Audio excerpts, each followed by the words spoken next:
Beša, danas me pitala drugarica kako smo se ti i ja beše upoznali. Upoznali smo se A lepo da pričaš, nemoj da foliraš. preko kompjutera. Dobro, ali preko koje sajta smo se upoznali?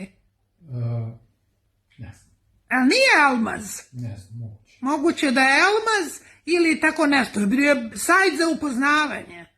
Jeste, sajt se upoznavanje. Da bome, pa smo se onda prvo kuckali, pa kako bilo posle. Ne biša, pričaj sam, nema gledaš u telefon. Jeste, kuckali smo se, pa smo se posle pijuckali, pa smo posle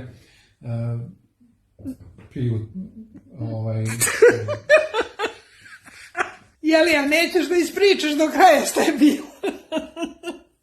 Znači, prvo smo se kuckali, pa smo posle izašli na kafu. to znači pijuckali, Dobro, pa posle.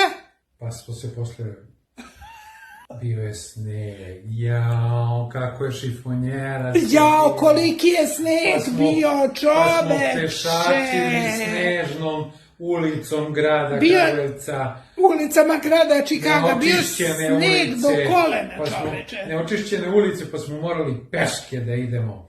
Jao. Bio sneg do kolena, to bilo pre koliko godina, davno bilo,